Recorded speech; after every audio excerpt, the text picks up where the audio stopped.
አሜን።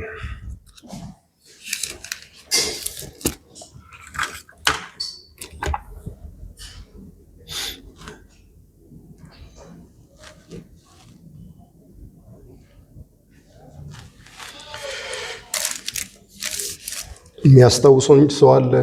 የትኛው ክፍል ላይ እንዳለ? ራእይ የት ላይ ነው ቆምነው?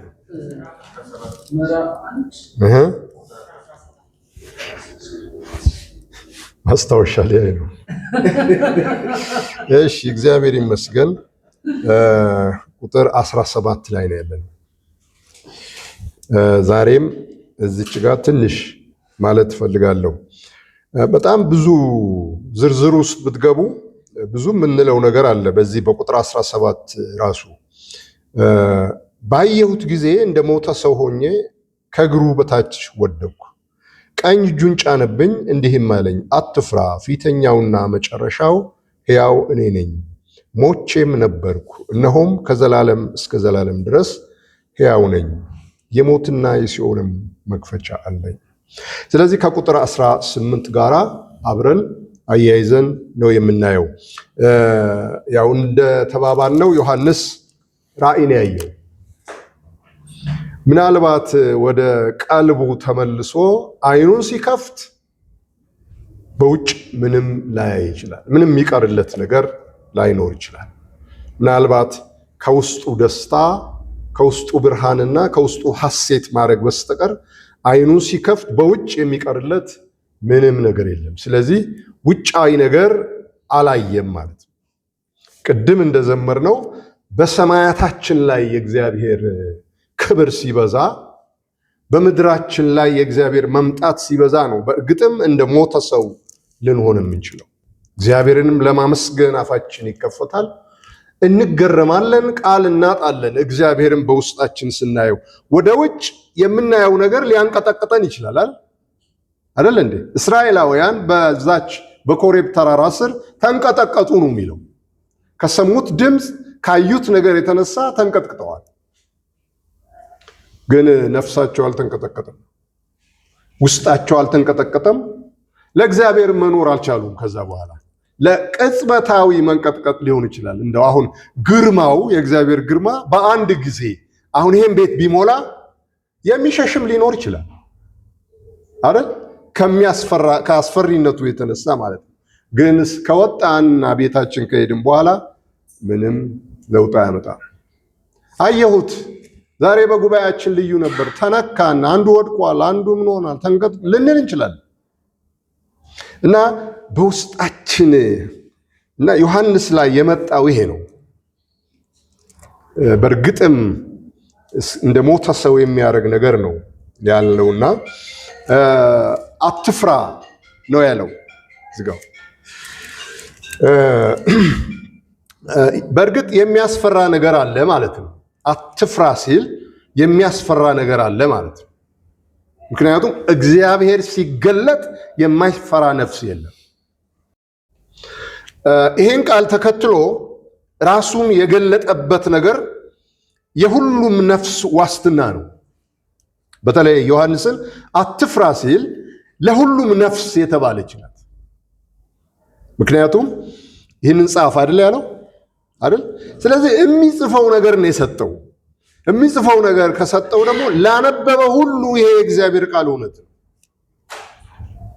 አትፍራ፣ እግዚአብሔር አትፍራ ካለ ከዛ በኋላ መፍራት በእርግጥም አለማመን ነው አይደል? እግዚአብሔርንም አለማወቅ ነው። እግዚአብሔር አትፍራ ካለ በሁኔታዎች ላይ ሰልጥኗል ማለት ነው።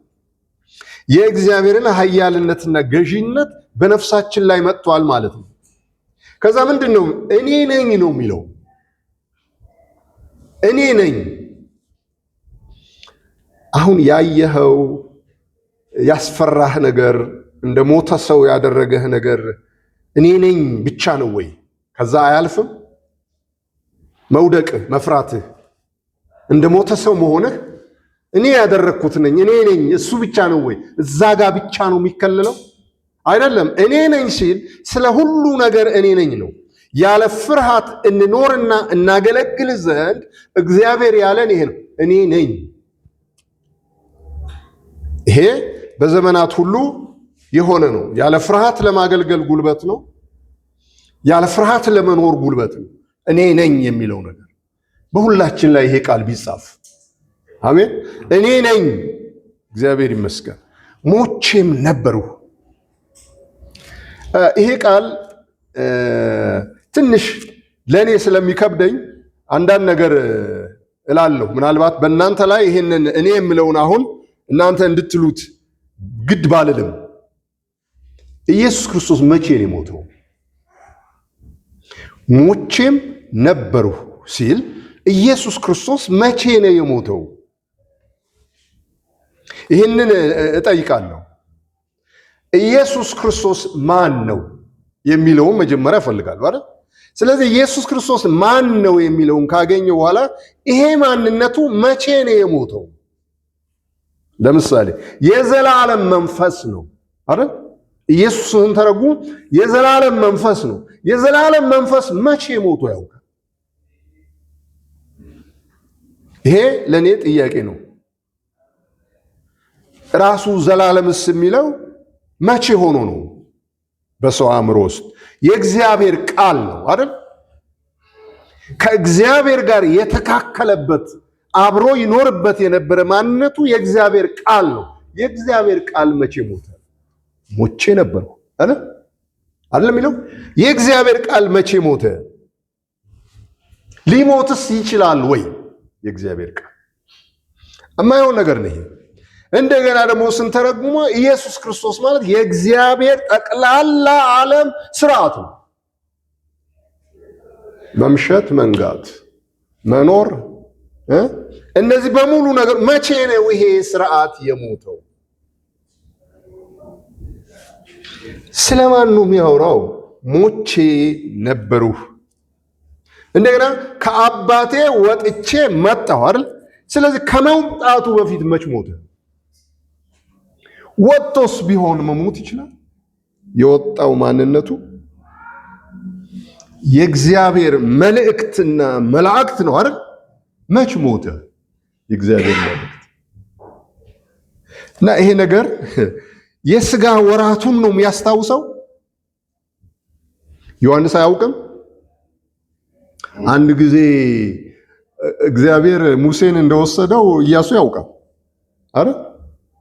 ኢያሱ ሞቷል አለው እግዚአብሔር አይደል? መጣና ኢያሱ ሞቷል አያውቅም ወይ?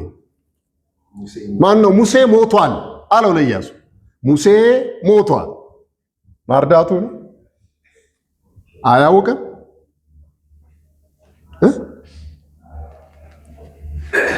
ወይስ ያ የነበረው ነገር ለኢያሱ ማለት የነበረው ማንነት ሞቷል። አሁን አዲስ ነገር ነው የሚጀምረው።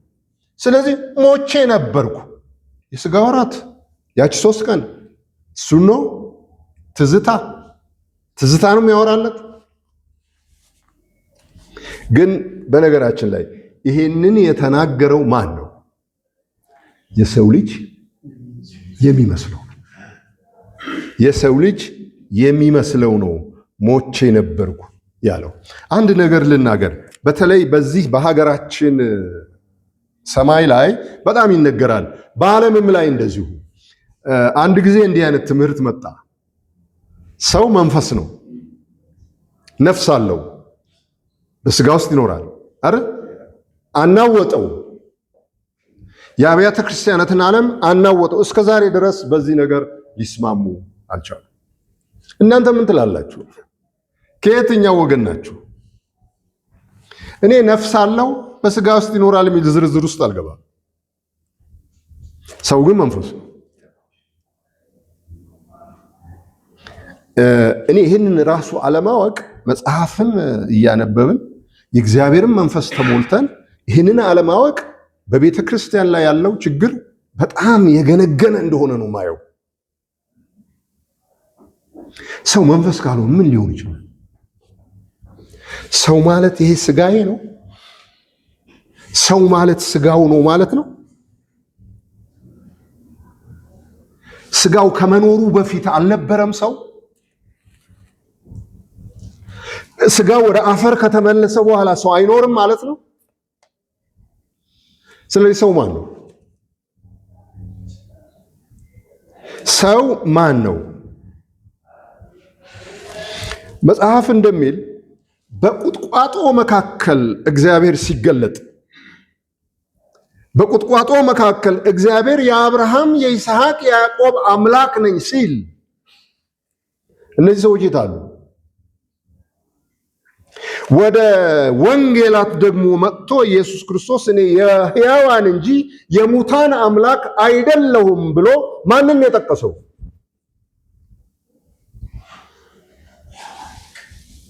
አብርሃም፣ ይስሐቅና ያዕቆብን አይደል? እነዚህ ሰዎች መናፍስት ካልሆኑና መንፈስ ካልሆኑ እንዴት ልናቃቸው ወይም ደግሞ እንዴት ሊጠራቸው ይችላል? አሁን የእነሱ አምላክ ነው። ስለዚህ ሞቼም ነበር፣ ከእግዚአብሔር ጋር ተለይቼም ነበር። አሁን ግን ለዘላለም እስከ ዘላለም ሕያው ነኝ። ሌላ ነገር ልንገራችሁ። ያ በቁስል ተወርሶ የነበረው ሰው ሞተ አይደል? መልአክ ወሰዱት ይላል። ምኑን ነው የወሰዱት? ንገሩ። አልዓዛርን ነው የወሰዱት። አልዓዛር ማለት ያ ቁስላሙ ሰውዬ አይደለም። በቁስል ውስጥ ይኖር የነበረው ማን ነው? አልዓዛር ነው አይደል? የት ነው ሄዶ የተቀላቀለው ይላል? አብርሃም እቅፍ ይላል። ይሄ ምሳሌም ይሁን እውነተኛ ታሪክ በአንድ ዘመን የኖረ አልዓዛር የሚባልም ሰው ይኑር፣ እኔ እሱ አያገባኝም። ነገር ግን አልዓዛር በሕይወት ሳለ ከሀብታሙ ገበታ የሚወድቀውን የሚመኝ ሰው ነበር አይደል? ሞተ። ሲሞት መላእክት ወሰዱት ይላል። ስጋው ማን ወሰደው? 6 ሰዎች ወስደው ቀበሩት። በጣም ወፍራም ከሆነ ያው 6 ሰው ነው። ካለዛ እንደኔ አይነት ከሆነ ደግሞ 3 ሰው 2 ሰው በቂ ነው። መላእክት አንድ መልአክ እንኳን አይደለም እኮ መላእክት ወሰዱት ይላል አይደል? ስለዚህ አልዓዛር መንፈስ ነው።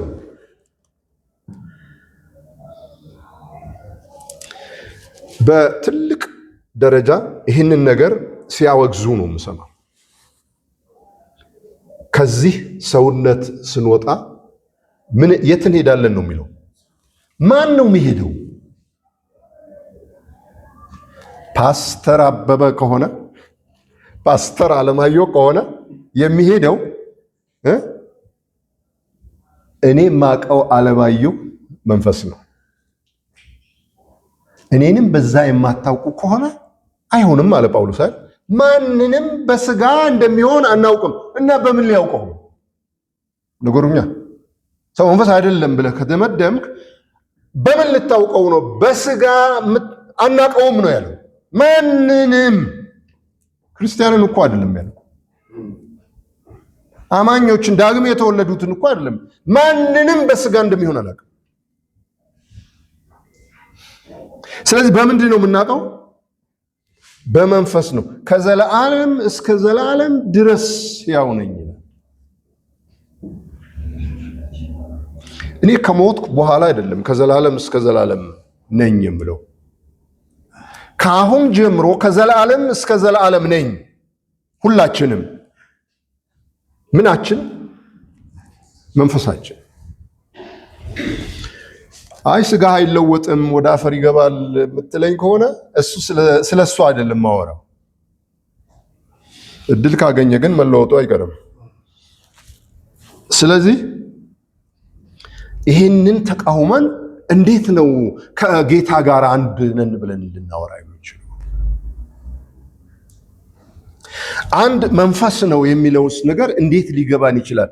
ሰው የምንለው መንፈስ ካልሆነ፣ እግዚአብሔርንም የሚገናኘው ያ መንፈስ ከሆነ፣ መንፈሱ ከመንፈሳችን ጋር አለ ግንኙነቱ እሱ ነው። በእግዚአብሔር ትልቅነት ማለት ነው። ሌላው ይሄ ዘላለም የሚለውም ነገር ነካ አድርገ ነው ብናልፍ ጥሩ ነው። ዘላለም ምክንያቱም ብዙ ጊዜ ይህን ነገር ተነጋግረናል። 3 ዋና ዋና ነገሮች አሉ ይባላል። ሰው ሁሉ ይድናል የሚለውን ለመቃወም 3 ነገሮች የተቃውሞ ምሰሶዎች ይባላሉ። ሐሰትን በሰው ህይወት ላይ ለማጽናት ሶስት አዕማዶች አሉ ይባላል። አንደኛው ነፃ ፈቃድ ነው። ሁለተኛው ዘላለም የሚለው ቃል ነው። ሶስተኛው ራሱ ሲሆን፣ ምክንያቱም ነፃ ፈቃድ እግዚአብሔር ለሰው ሁሉ ምን አድርጓል? ሰጥቷል። ስለዚህ ለመዳንም ለመጥፋትም ወሳኙ ማን ነው? ስለሆነም እግዚአብሔር በግድ ስለማያድን መንግስት ሰማያት ለተወሰኑት ነው የሚሉት። ምክንያቱም ይሄ የነፃ ፈቃድ ትምህርት መጽሐፍ ቅዱስ ፈቃድን እንጂ ስለ ነፃ ፈቃድ አያስተምርም። በነገራችን ነፃ ፈቃድ የሚል በመጽሐፍ ቅዱስ የትኛውን ቦታ አታገኙ። ነፃ ምክንያቱም ፈቃዴ ነፃ ነው ካልክ ምን ማለት ነው? ማንም ሰው አያዝበትም ማለት ነው። ስለሱ አሁን ማውራት ጊዜ ይወስድብናል። አሁን ያንን ማንሳት የምፈልገው ግን እዚህ ጋር የተጻፈውን እግዚአብሔር ሉዓላዊ ነው እንዘምራለን። አረ እግዚአብሔር ሉዓላዊ ነው እንሰብካለን። ሉዓላዊነቱ በምን ላይ ነው? በእኔም ፈቃድ ጭምር ነው ሉዓላዊነቱ። አረ ሁሉም ታደርግ ዘንድ ቻይ ነህ፣ ሐሳብህ ይከለከል ዘንድ ከቶ አይቻልም የምትለውን የምታውቀው ከሞትክ በኋላ በእውነት ኢዮብ ሞቶ ነው ይሄን ያወቀው። ምንድነው ይሄን ያለው መጨረሻ? ባለፈ ብለ ነው ከንቱ ነኝ ነው እኮ ቫይል ውዳቂ በቃ ማረባ። ይሄኔ እስከዚህ ድረስ ያመጣው ማን ነው? ወዶ አይደለም፣ ፈቅዶ አይደለም። የእግዚአብሔር መውደድ ይሄንና ስለዚህ አንተ ሁሉን ትችላለህ አለ። እና ዘላለም ሲባል ሰው ከዘላለም እስከ ዘላለም ይጠፋ። በነገራችን ላይ ከዘላለም እስከ ዘላለም ካለ መነሻ አለው፣ እስከ ካለ ዘላለም መጨረሻ አለው። የእግዚአብሔር የራሱ ዘላለማዊነት ብቻ ነው የማያልፈው። ስለዚህ ይሄን ቃል ለመተርጎም ወደ ብሉይም አልሄድም ወደ አዲስም አልሄድም ጊዜው ስላልሆነ። በጽሁፎቻችን ደግሞ ብዙ ጊዜ ተነጋግረናል። በዚህ በኩል የማይታወቅ ግን ያልተወሰነ ጊዜ አይደል? ፍጻሜ ያለው ያልተወሰነ ጊዜ ማለት እንደሆነ በብዙ ተነጋግረናል። እግዚአብሔር ይመስገን። ለቅጣትና ለፍርድ ሲያውሉት ሰዎች የማያቋርጥ ጊዜ ነው ይላል። ለፍርድና ለቅጣት። ሌላው በጣም ደስ የሚለኝ እዚህ አሁን ካነበብኩት ክፍል ውስጥ የሞትና የሲኦል መክፈቻ ተሰጥቶኛል ይላል። ይሄን ቃል እንዴት ላስረዳው? ለምሳሌ ለተፌ የሞትና የሲኦል መክፈቻ ተሰጠው። ምን ይገባዋል? አሁን እሱ የሙታን እረኛ ሊሆን ነው ልትሆን ነው አይደል? ሲኦል ውስጥ አሁን ሲኦል ውስጥ በደንብ ከፍተህ ትገባለህ፣ ትወጣለህ። ሙታን እዛ አሉ፣ የተፈረደባቸው እዛ አሉ። ቁልፉ ተሰጥቶሃል፣ ልታስገባ ነው የተሰጠህ ማለት ነው አይደል? ልታስወጣ ካልሆነ ልታስገባ ነው የተሰጠህ። ይሄ ሞቶ የነበረ አሁን ሕያው የሆነ ከዘላለም እስከ ዘላለም የሚኖር አንድ ቁልፍ አለው።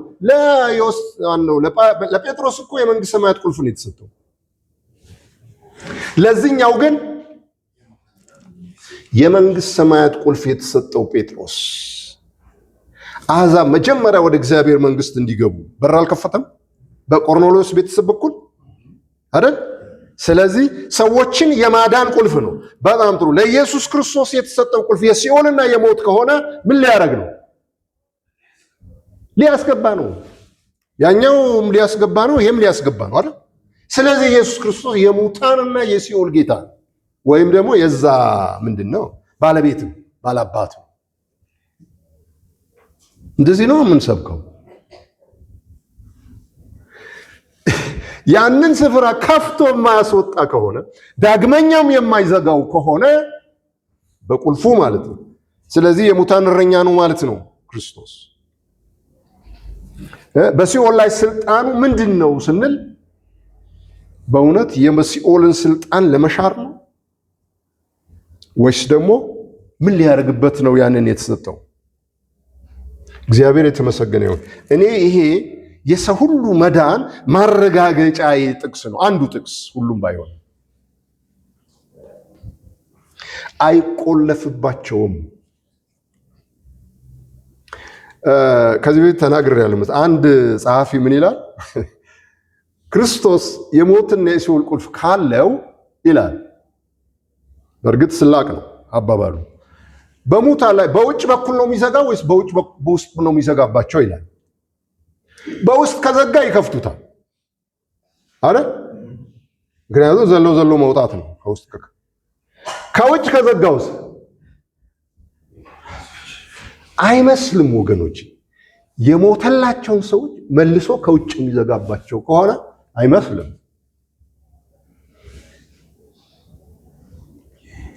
የሚያደርጉትን አያውቁምና ይቅር በላቸው ያለ ጌታ መልሶ በውጭ ዘግቶ ከዘላለም እስከ ዘላለም እንግዲህ በዛ ማይንድ ማለት ነው፣ በዛ አእምሮ ዘላለም እስከ ዘላለም በዛኛው አእምሮ በማያቋርጥ ዘመን ምን ያደርጋሉ?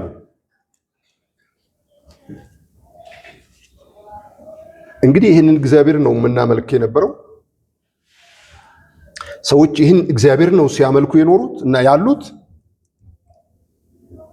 ይሄ አይዘገንንም ለእግዚአብሔር ይህንን ስንለጥፍለት? እንደው የትኛው ይሻላል?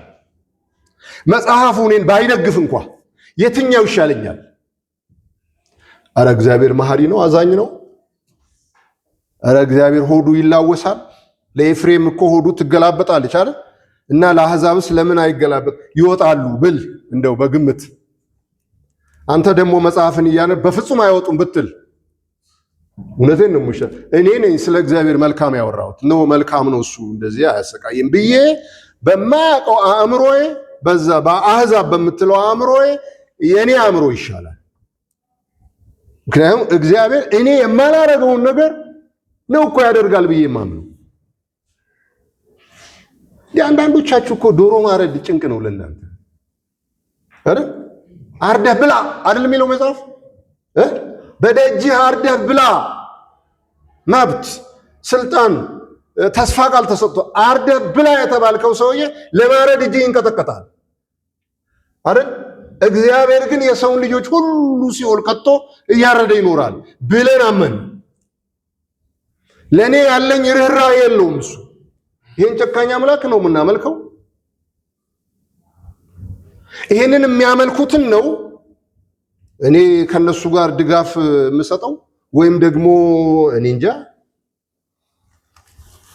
እግዚአብሔር አይኖቻችንን ያብራ። የሞትና የሲኦል ቁልፍ አለኝ፣ መክፈቻ ነው።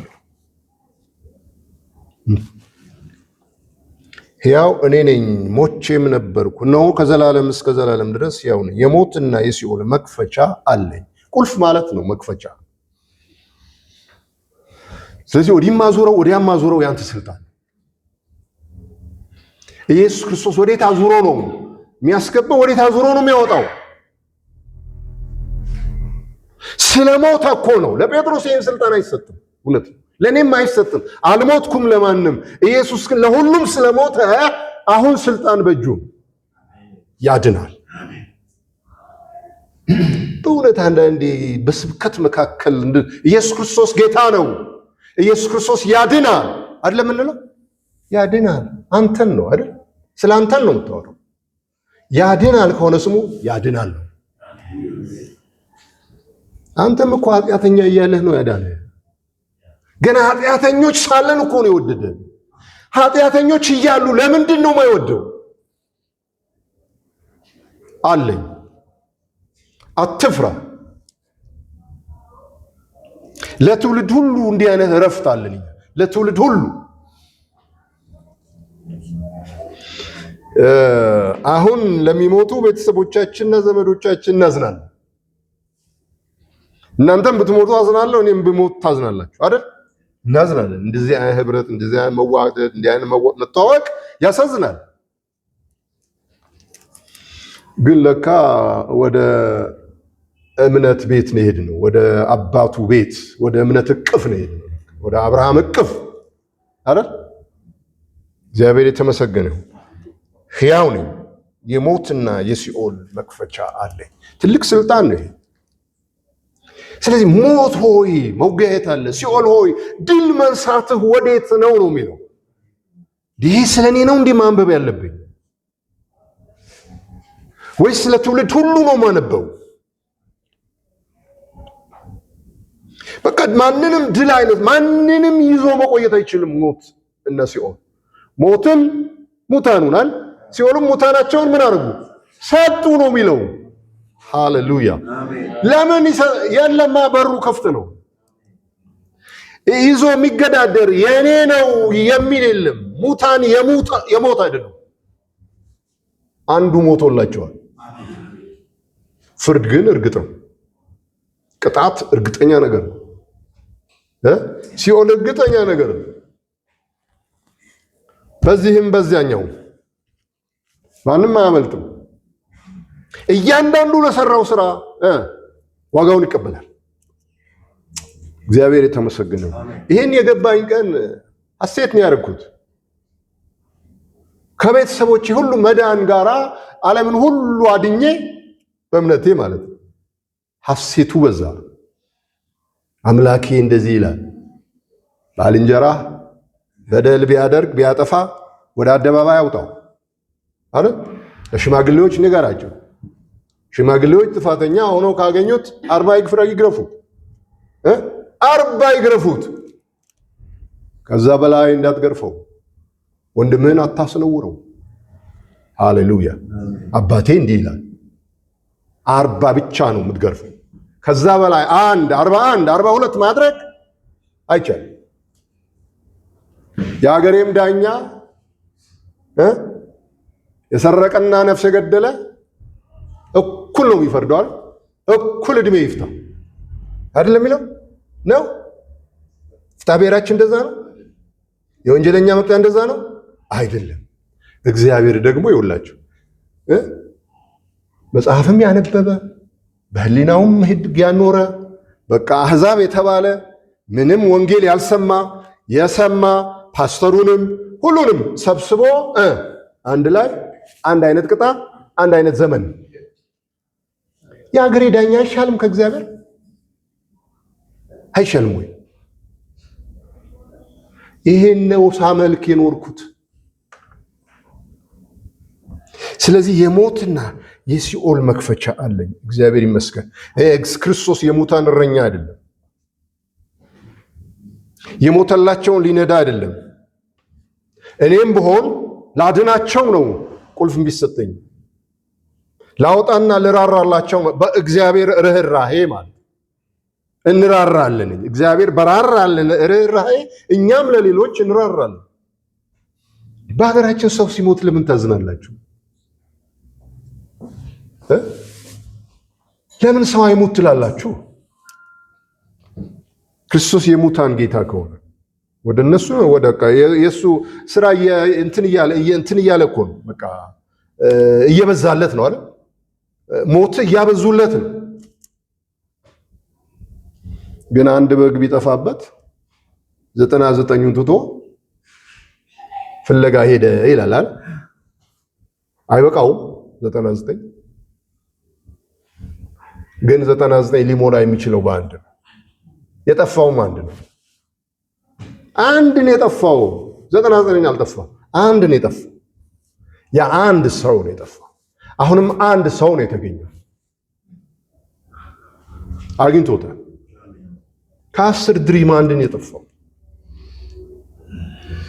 ቤቱ ከሞላው አንድ ነው የጠፋው። አንድ ነው የጠፋው። ከአንድ በላይ አልጠፋም። የአንድ ማን ነው? አንድ ሰው ነው የጠፋው። አንድ ሰው ተገኝቷል።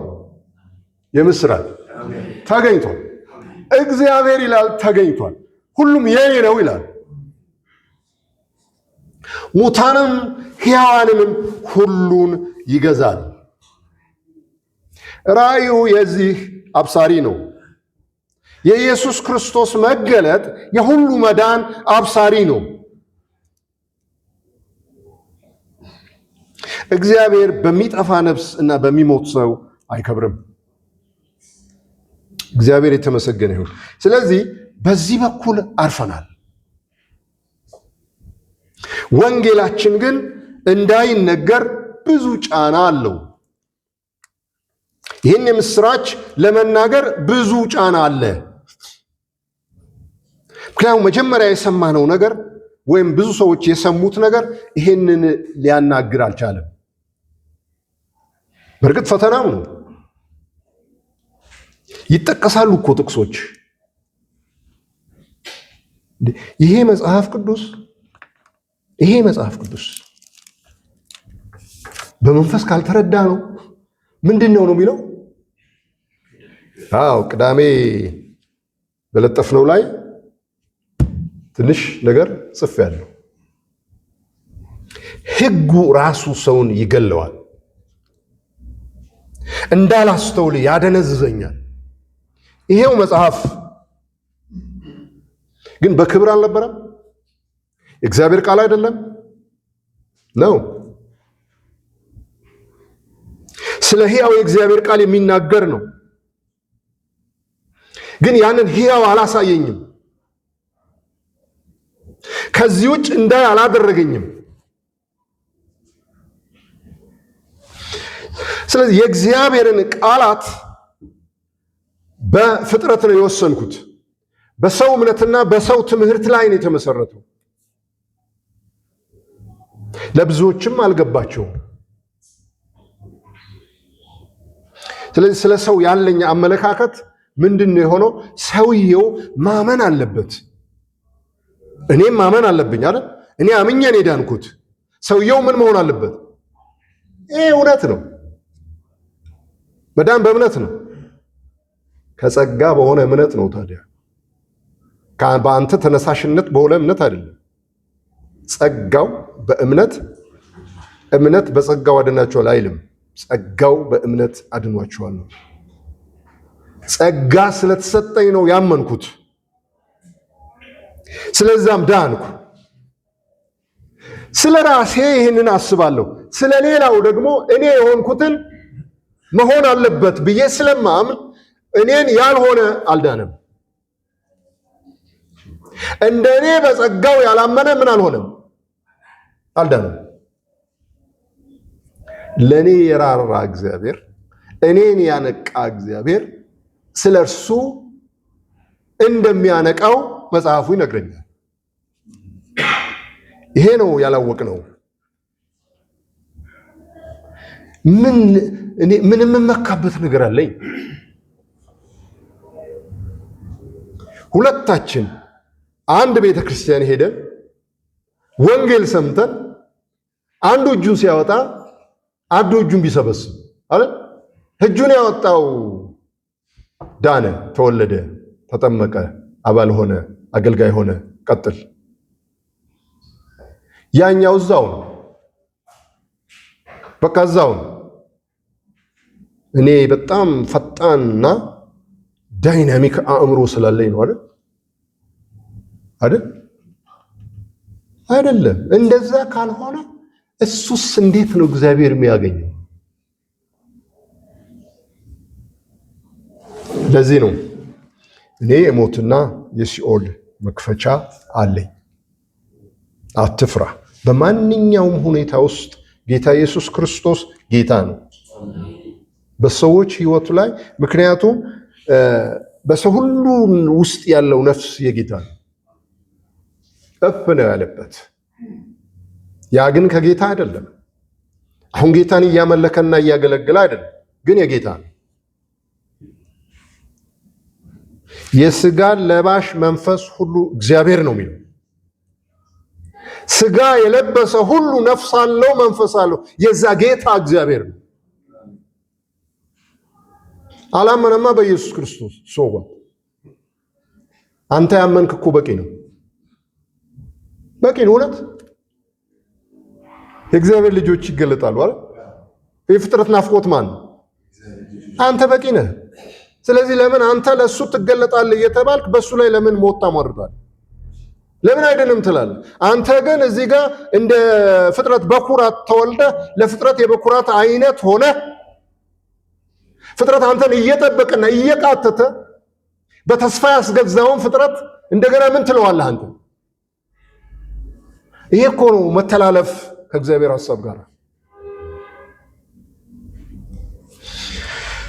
እግዚአብሔር ይመስገን። ይሄ ሁሉ ያመጣሁት ይሄ ራእይ ለብዙዎች መዳን እንዲነገርም ነው።